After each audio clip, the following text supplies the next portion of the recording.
ओम शांति। 24 फरवरी 2022 आज के बाबा की साकार महावाक्य। बाबा कहते, मीठे बच्चे, पढ़ाई में गफलत मत करो। अविनाशी ज्ञान रत्नों से अपनी झोली भरते रहो। विनाशी धन के पीछे इस कमाई को छोड़ना नहीं। प्रश्न है, जो बच्चे बाप के समान रहम दिल हैं, उनकी निशानियां क्या होंगी? उत्तर है, उन्हें ज्ञान का नशा चढ़ा हुआ होगा। वे ज्ञान रत्नों को स्वयं में धारण कर दूसरों को ज्ञान का क्या लगाते रहेंगे? इंजेक्शन लगाते रहेंगे। सबको आसुरी मत से छुड़ाते रहेंगे। दूसरी पॉइंट जो बाबा सुनाते हैं उसे नोट करेंगे और सवेरे सवेरे उठ उस पर गौर करेंगे। विचार सागर मंथन कर सदा क्या रहेंगे? हर्षित रहेंगे। गीत है, हमारे तीर्थ न्यारे हैं, यही धरती के तारे हैं। हमारे तीर्थ न्यारे हैं, यही धरती के तारे हैं। हमारे तीर्थ न्यारे हैं, यही धरती के तारे हैं। ओम शांति। शिव की जयंती कब होती है? वह परम पिता परमात्मा शिव कब अवतरित होते हैं, ये भारतवासी नहीं जानते। तुम बच्चे भी नंबरवार पुरुषार्थ अनुसार जानते हो कि शिव कब अवतार लेते हैं। अवतार लेते माना अवतार अर्थात ब्रह्मातन का आधार लेते हैं और आकर के ज्ञान देते हैं। तो ब्रह्मातन को बाबा अवतार कहते कि शिव कब अवतार लेते हैं, ब्रह्मातन का आधार लेते हैं। गाते हैं रात्रि को अवतार लिया, परंतु कौन सी रात्रि? क्या ये जो कॉमन रात दिन होते हैं वह रात्रि या कोई और रात्रि है? जो आसमान में रात दिन होता है वो रात्रि या कोई और रात्रि है? इसको भारतवासी नहीं जानते। शिव के बदले फिर कृष्ण का नाम, कृष्ण का जन्म रात्रि 12 बजे को रख दिया है। शिव को मानते हैं, परंतु वे कब जन्म लेते हैं अर्थात अवतरित होते हैं सृष्टि पर, ये जानते नहीं। शिव के अवतरण का दिन सबके लिए सबसे बड़ा दिन है, क्योंकि वे सर्व के सद्गति दाता हैं। जब सबके ऊपर भीड़ पड़ती है अर्थात दुख होता है, तब चिल्लाते हैं, चिल्ला के पुकारते ना, हे पतित पावन आओ, ओ पतित पावन आओ, ओ गॉड फादर रहम करो, ऐसे कहते ना, ओ गॉड फादर रहम करो। पोप भी कहते हैं, हे गॉड फादर इन मनुष्यों के ऊपर रहम करो। ये एक दो को मारने के लिए तैयार हो गए, कोई की सुनते भी नहीं है। उन्हों को ईश्वर मत दे। कोई घर में बिगड़ते हैं तो कहते हैं ईश्वर इनको अच्छी मत दो, ऐसे कहते ना, ईश्वर इनको सद्बुद्धि दो, आपस में झगड़ा न करें, है ना, लड़ाई न करें, इनको बुद्धि दो, सद्बुद्धि दो, इनके ऊपर रहम करो, ऐसे कहते ना, कहते हैं ईश्वर अच्छी मत दो इन्हों को, क्योंकि आसुरी मत पर चल रहे हैं, है ना, रावण के बच्चे बन करके बैठे हैं, आसुरी मत पर चल रहे हैं। अब भगवान है कौन ये भी नहीं जानते हो। बाबा कहते ये भी नहीं जानते। कह देते भगवान निराकार है, सर्वव्यापी है। अब निराकार है तो सर्वव्यापी कहाँ से हो गया? वे तो एक ही भगवान शिव बाबा है ना, और उसके रहने का स्थान एक ही परम धाम है, जो हम आत्माओं का भी रहने का स्थान है, घर है, तो सर्वव्यापी हो न सके। बाबा कहते फिर तो कोई बात नहीं ठहरती। तुम बच्चे जानते हो बाबा कैसे साधारण ब्रह्मा के तन में अवतार लेते हैं। ब्रह्मा कहाँ पैदा हुआ ये भारतवासी नहीं जानते। दादा का चित्र देख मूंझते हैं, है ना। ब्रह्मा बाबा का चित्र देख करके, त्रिमूर्ति के चित्र में ब्रह्मा द्वारा स्थापना देखकर मूंझते हैं। समझते हैं ब्रह्मा ने विष्णु की नाभि से जन्म लिया है।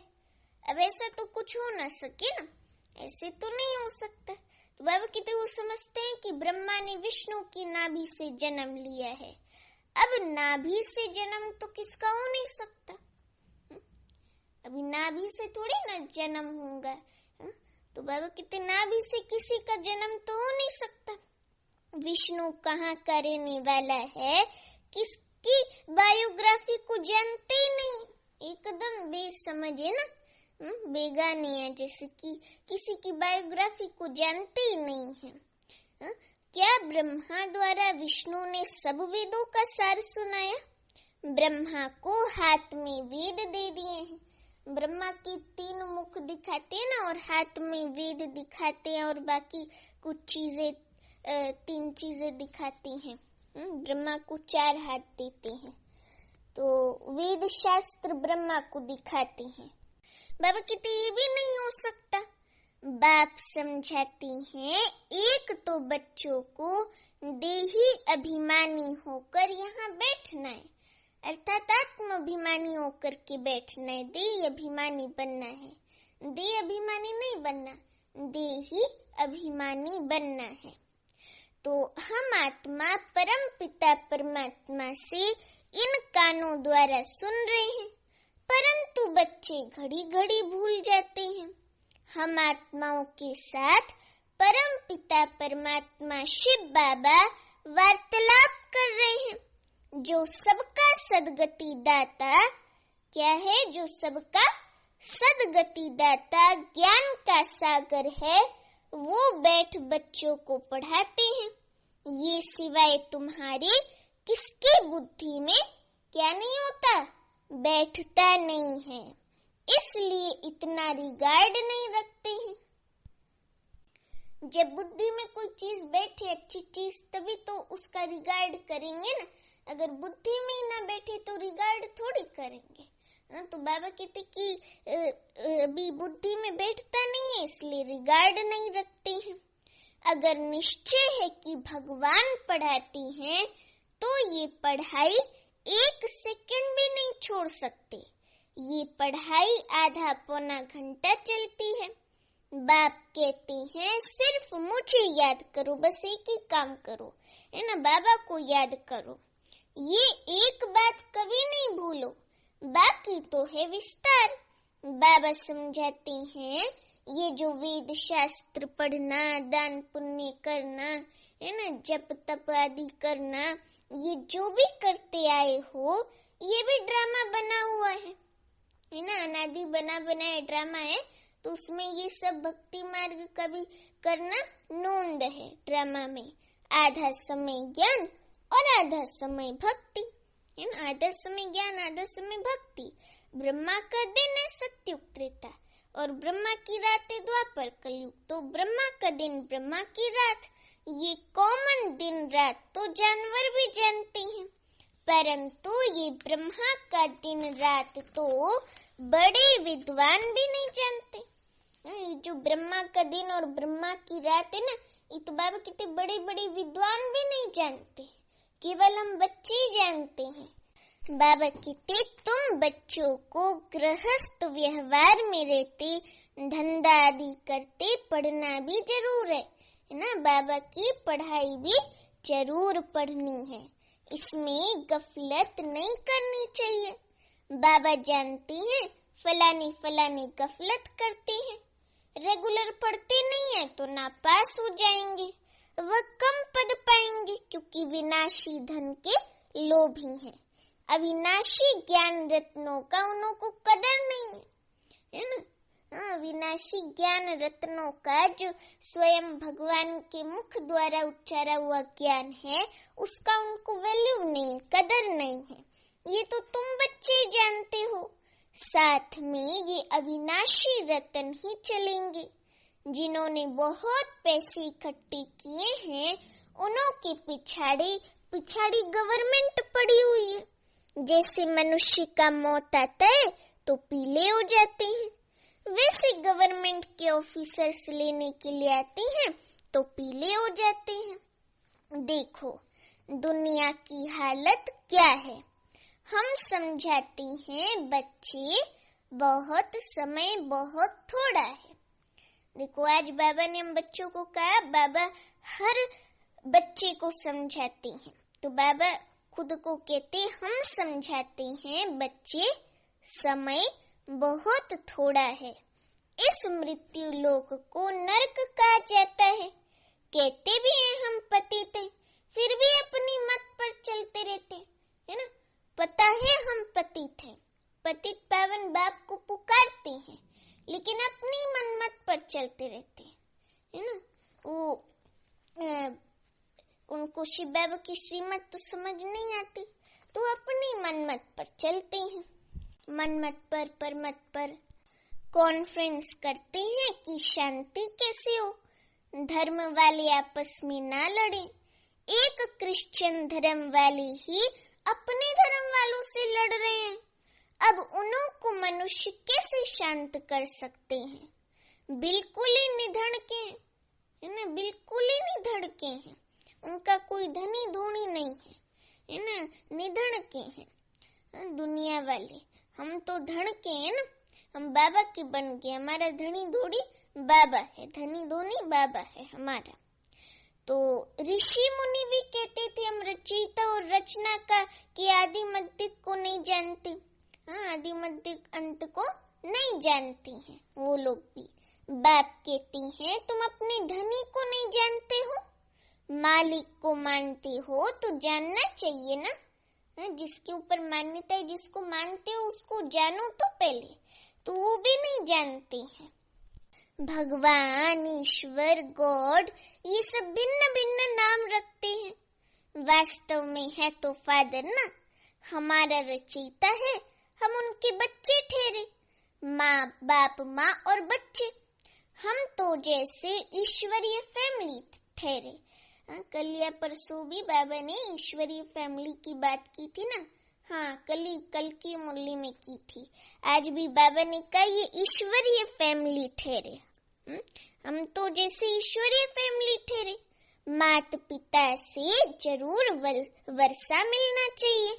हम परम पिता परमात्मा की क्या है, फैमिली हैं, समझे।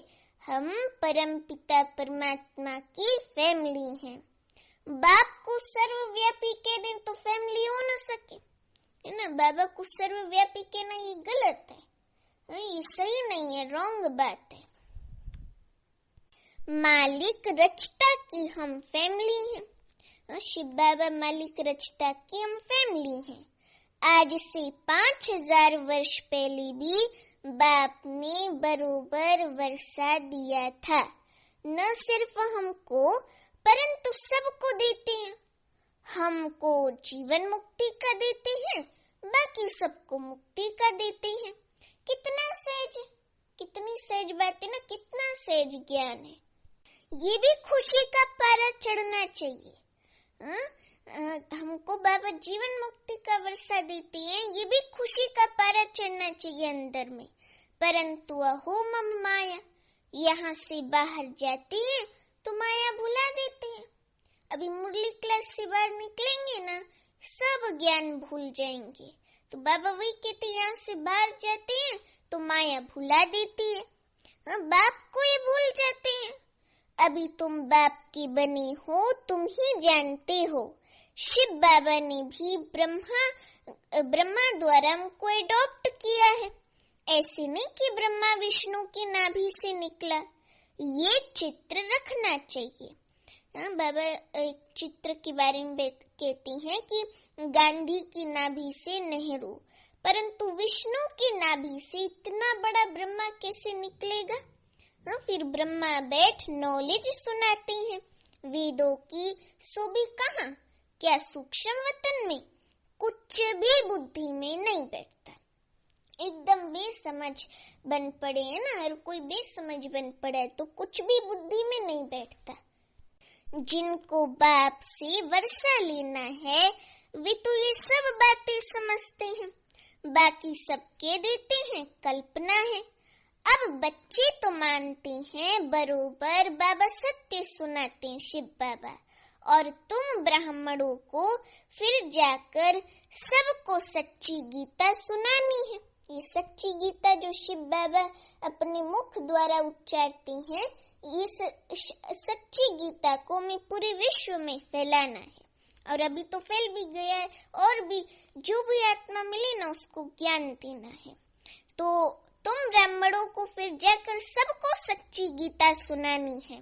सब एक जैसा नहीं समझा सकते, वे नंबरवार राजधानी बन रही है, सब एक जैसा पढ़ न सके। धारणा कर फिर उस पर विचार सागर मंथन करना है। सुना, नोट किया, फिर बैठ ख्याल करना चाहिए। आज बाबा ने क्या सुनाया, ऐसे ख्याल करना चाहिए, उसको रिवाइज करना चाहिए। सवेरे उठकर गौर करना चाहिए कि बाबा मुझसे रोज सवेरे मिलने आता है, तो सुबह उठकर के ये गौर करना चाहिए कि भगवान हमसे मिलने आता है। तुमको सब पर तरस पड़ना चाहिए। बाबा का फरमान है, अपनी रचना स्त्री बच्चों को भी समझाओ। पुरुष रचना रचते हैं अपने सुख के लिए। ये बेहद का बाप शिव बाबा खुद सुख नहीं भोगते, बच्चों को सुख के मेलों में, सत्युग में, सुख की दुनिया में बिठा देती हैं, लेकिन बाबा वहां नहीं जाता। बाबा कहते हैं, बच्चों के लिए सारी मेहनत करता हूँ। तो जब धारणा हो तब नशा चढ़े, फिर किसको इंजेक्शन लगा सके। बाबा मिसल रहम दिल बनना है ना, बाबा जैसे रहम दिल बनना है, हर आत्मा के प्रति रहम हो मन में। आसुरी मत से सबको छुड़ाना है। कितनी भारी दुश्मनी है राम और रावण की। ये है कौन सा राज्य, राम राज्य नहीं है, रावण राज्य। वे सतयुग है राम राज्य। मनुष्य तो कुछ नहीं जानते कि पावन कौन बनाते और पतित कौन बनाते। देखो कितने बुद्धू हैं, इतना भी नहीं जानते। जिसको मानते उसको जानते नहीं है ना। ये भी नहीं जानते कि पावन कौन बनाते और पतित कौन बनाते। बाप कितना अच्छी रीति समझाते हैं। बाबा एकदम क्लियर करके हम बच्चों को ऐसा समझा देते हैं कि एकदम बुद्धि में जाकर के तीर लग जाता है और हम बच्चों को समझ में भी आ जाता है ना। बहुत सहज रीति से समझ में आ जाता है। समझने के लिए ही चित्र बनाए हैं। वर्ल्ड की हिस्ट्री, ज्योग्राफी बाप ही समझाते हैं। इन चित्रों में बहुत अच्छा लिखा हुआ है। अब तुम बच्चे जानते हो, निराकार गॉड फादर सारे वर्ल्ड की रिलीजियो पॉलिटिकल, बाबा की सारे वर्ल्ड की रिलीजियो पॉलिटिकल हिस्ट्री ज्योग्राफी बैठ सुनाती हैं। बाबा जो हिस्ट्री ज्योग्राफी सुनाते ना, सत्य हिस्ट्री ज्योग्राफी, वो हिस्ट्री ज्योग्राफी हमारी जन्म जन्मांतर की कोई सुना न सके। बाबा कितने सुनते बहुत है परंतु समझते कुछ भी नहीं है। वास्तव में ये चित्रंधो अर्थात जो अज्ञान नींद में सोए पड़े हैं और अंधियारे में है ना, घोर अंधियारे में है दुनिया वाले मनुष्य, तो उन ज्ञान से अंधे मनुष्यों के लिए अंधों के आगे ये बाबा के चित्र आईना है। झाड़ और ड्रामा वे तो बहुत क्लियर है, ये बाप ने समझा कर बनवाए हैं। इस समय सब अज्ञान नींद में सोए हुए हैं। तुम बच्चे रूहानी यात्रा पर ले जाते हो। रूहानी राही बनाने के लिए कितना ज्ञान देना पड़े। बुद्धि कैसी चाहिए? स्वच्छ चाहिए, इस पुरानी दुनिया से एकदम उपराम। ये भी वंडर है, जहाँ अपना जड़ यादगार है वहाँ ही आकर बैठे हैं। वे जड़ है, ये चैतन्य है। बाबा कहते कि बड़ा गुप्त राज है। जैसे हम गुप्त, वैसे मंदिर यादगार भी गुप्त। मंदिर बनाने वाले कुछ नहीं जानते, बाप तुम्हें सब बातें समझाते है ना। बाबा एक एक बात समझाते हैं हमें। प्रदर्शनी में अक्षर बहुत अच्छे होने चाहिए, तुम्हें समझाना भी बहुत अच्छी रीति चाहिए, है ना। उनको अच्छी रीति समझाएंगे ना तो उनको अच्छा क्लियर होगा, है ना। तो उनको अच्छी रीति समझाना चाहिए। आदमी आदमी को पहचानना भी चाहिए। बड़े बड़े आदमी आते हैं, कोई अच्छी रीति समझते हैं, कोई तो कह देते हैं अच्छा लगता है, परंतु फुर्सत कहाँ। कोई कहते हैं कल से आकर समझेंगे, है ना। कोई बहानेबाजी करते हैं, आपका ज्ञान बहुत अच्छा है लेकिन मैं ना अभी बहुत बिजी हूँ, बाद में सुनूंगा, ऐसे कहते हैं। और कई कहते हैं आपका ज्ञान बहुत अच्छा है, मैं कल आऊंगा, और फिर कल का काम हो जाता है, 1-2 महीना भी हो जाता है। और कोई तो कहते हैं अच्छा है लेकिन फुर्सत नहीं है। कोई फिर बाबा की बन जाती है, तो बाबा कह देती हैं तुम कभी नहीं आएंगे, बड़ा मुश्किल है, परंतु तुम जानते हो हम देवता बन रहे हैं, हम अपनी राजधानी स्थापन कर रहे हैं, सतयुगी राजधानी। हम राज्य करेंगे सतयुगी दुनिया में, करेंगे ना राज्य, परंतु ये दिल दर्पण में देखना चाहिए हम राजा रानी बनेंगे या दास दासी व प्रजा। मधुबन में आकर ऐसा नशा चढ़ा कर जाओ जो फिर सदैव कायम रहे। अब बाबा कहते अच्छा, मीठी मीठी सीखी लदी बच्चों प्रति माता पिता बाप दादा का याद प्यार और गुड मॉर्निंग। रूहानी बाप की रूहानी बच्चों को नमस्ते। अभी हम रूहानी बच्चों की रूहानी माता पिता बाप दादा को याद प्यार गुड मॉर्निंग और नमस्ते। अच्छा, अभी धारणा के लिए मुख्य सार पहली पॉइंट है, इस पुरानी दुनिया से उपराम रहना है, स्वच्छ बुद्धि बन ज्ञान धारण करके फिर दूसरों को धारण कराना है, विचार सागर मंथन करना है। दूसरी पॉइंट है, बाप समान रहम दिल बन सबको आसुरी मत से छुड़ाना है।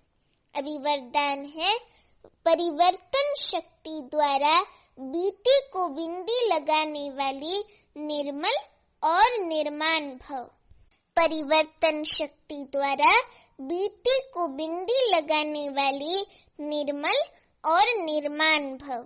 अभी वरदान का स्पष्टीकरण है, परिवर्तन शक्ति द्वारा पहले अपने स्वरूप का परिवर्तन करो, मैं शरीर नहीं आत्मा हूँ, ऐसे अपने स्वरूप का परिवर्तन करो। फिर स्वभाव का परिवर्तन करो, पुराना स्वभाव ही पुरुषार्थी जीवन में धोखा देता है, तो पुराने स्वभाव अर्थात नेचर का परिवर्तन करो। फिर संकल्पों का परिवर्तन, व्यर्थ संकल्पों को समर्थ में परिवर्तन कर दो। इस प्रकार परिवर्तन शक्ति द्वारा हर बीती को बिंदी लगा दो तो निर्मल और निर्माण स्वतः ही बन जाएंगे। देखो, बाबा ने हमें परिवर्तन शक्ति का इस्तेमाल करके बीती को बिंदी लगा करके कैसे निर्मल और निर्माण बनना है, उसकी बाबा ने हमें सारी विधि बता दी। अब इसको हमें स्टेप्स को यूज करना है। अब स्लोगन है, मस्तक पर स्मृति का तिलक सदा चमकता रहे, यही सच्चे सुहाग की निशानी है। मस्तक पर स्मृति का तिलक सदा चमकता रहे, यही सच्चे सुहाग की निशानी है। अच्छा, अभी दादियों की पुरानी डायरी से कुछ चुने हुए अनमोल रत्न हैं, तो हम सुनते हैं दादियों की पुरानी डायरी से चुने हुए अनमोल रत्न। इसमें लिखा है कि मनुष्य की वैल्यू शुद्ध बुद्धि और अशुद्ध बुद्धि पर होती है। जैसे सर्वोत्तम देवी देवता घराने की बुद्धि सर्वोत्तम वैल्यूबल है, ऐसी मध्यम घराने की मध्यम वैल्यू है। इसी ही प्रकार से कनिष्ठ घराने की बुद्धि की वैल्यू भी कनिष्ठ ही है। ये 3 संप्रदाय हैं। इन तीनों का मदार सारा बुद्धि पर है। पहले सर्वोत्तम बुद्धि वाले ब्राह्मण देवी देवताओं ने संपूर्ण ज्ञान से सर्वोत्तम कमाई कर वर्ल्ड सॉवरेंटी की चाबी अथवा वैकुंठ की क्या प्राप्त की है? बादशाही प्राप्त की है। आधा कल्प प्रकृति उनकी दासी हुई है, इसलिए प्रैक्टिकल में सुख भोगते हैं और आधा कल्प उन्हों की मूर्तियां मंदिरों में पूजी जाती हैं। तो सारा मदार इस बुद्धि पर है, इसलिए बहुत तीखी बुद्धि चाहिए। पिता ईश्वर के महावाक्य हैं कि तेज रफ्तार से बुद्धि योग लगाने वाला बाबा अपने दैवी बच्चों को वंडरफुल सौगात दहेज में देती हैं। अभी तुम्हें कौन सी सौगात मिलती है? क्या विनाशी ज्ञान धन की? अंडरस्टूड है। परंतु उसके बाद क्या मिलता है?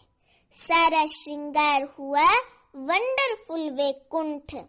ऐसी वंडरफुल सौगात तुम्हें दहेज में मिलती है, क्योंकि इस पिता का अपने बच्चों पर अति प्रेम है। वे कहती हैं वहाँ तो हर एक को अपना अपना माँ बाप जो होगा वे देंगा, वो देंगा, परंतु मैं तो अपने बच्चों को अभी ही दे दूं ना। समझता है कि मेरे बच्चों को सब कुछ मिले तो उनकी दिल कैसे पूरी हो, तो इसका फॉर्म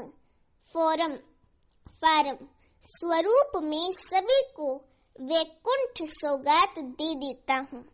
ऐसी नहीं, जो ज्ञानी तो आत्मा सर्वोत्तम है उनको देता हूँ। सर्वोत्तम का तो वहाँ भी कनेक्शन रहता है, परंतु मध्यम सर्वोत्तम दोनों को ही मिलता है, क्योंकि इस समय दैवी बच्चा होने कारण एक समान अति प्रेम रहता है, जिस कारण ऐसा वैकुंठ सौगात में दे देता हूँ जिसमें जन्म जन्मांतर सभी बच्चे सुख भोगते हैं। उस रॉयल घराने की महिमा और पूजन है। ये घराना रॉयल है तो उनकी A1 महिमा है। देखो लॉर्ड कृष्णा की कितनी धूमधाम से महिमा करते हैं। यूरोपियन भी कहते हैं लॉर्ड कृष्णा। कृष्णा के पुजारी फिर श्री कृष्ण का नाम लेकर कहते हैं हम कृष्ण पुजारी हैं। वो कई लोग कहते हैं ना देवदासी हैं, तो कहते हैं हम कृष्ण पुजारी हैं। पूजा करने वाले पुजारी को ब्राह्मण का टाइटल देते हैं, जिससे प्रकृति उन्हों की भी दासी हो जाती है। लेकिन प्रैक्टिकल में उन्हों की लाइफ ब्राह्मणों की है नहीं, है ना। ब्राह्मणों की लाइफ तो नहीं है ना, तो सिर्फ अपने पर ये टाइटल रखवाया है, अपना नामाचार किया है। सतयुग के समय जो भी लॉज कायदे हैं वे सब यहाँ से ही शुरू होते हैं। उन कायदों की स्थापना पहले यहाँ होती है। जो लॉ यहाँ मर्ज रूप में रहता है वहाँ इमर्ज हो प्रैक्टिकल स्वरूप लेता है। जो यहाँ से ज्ञान उठाया जाता है वो अंत मते सो गति हो जाएगी। यहाँ की जो मत है उनसे वहाँ प्रैक्टिकल कदम उठाया जाता है, सोच किया जाता है ना, सोच किया जाता है ना। कहती हैं सोच समझकर कदम उठाओ। कदम पहले नहीं उठाया जाता, यहाँ पहले सोचा जाता है फिर वहाँ कदम उठाया जाता है। यहाँ सोच इमर्जे तो कदम मर्ज है, वहाँ कदम इमर्जे तो सोच मर्जे। यहाँ संगम युग में सोच मर्ज है तो कर्म मर्ज है, कदम मर्ज है। वहाँ सतयुग में कदम इमर्जे तो सोच मर्ज है। अगर इतना गायन, अगर मनुष्य की बुद्धि सालिम है तो सब कुछ है, बुद्धि बहुत विशाल चाहिए। इस डिवाइन फादर शिव बाबा का इतना गायन क्यों हुआ है? क्योंकि विशाल बुद्धि वाली हैं। बुद्धि से ही मनुष्य राजा और बुद्धि से ही रंक बनता है। बुद्धि सभी कर्मेंद्रियों में शिरोमणि गाई जाती है। विशाल बुद्धि वाली डिवाइन आत्मा का मस्तक सदा चमकता है, क्योंकि बुद्धि में सारा ज्ञान भरा है। वो फिर जब अन्य को अपनी बुद्धि रूपी तिजोरी से ज्ञान के रत्न निकाल देते हैं तो उनकी चमक दिखाई देती है, जिसके लिए डिवाइन फादर शिव बाबा की महिमा निकलती है। डिवाइन फादर की महिमा निकलती है, परंतु नंबरवार। उन्होंने भी शिरोमणि डिवाइन फादर प्रजापिता ब्रह्मा की महिमा गाई हुई है। डिवाइन फादर माना शिव बाबा नहीं, डिवाइन फादर की महिमा निकलती है, परंतु नंबरवार निकलती है। उन्होंने भी शिरोमणि डिवाइन फादर प्रजापिता ब्रह्मा की महिमा गाई हुई है। अच्छा, ओम शांति।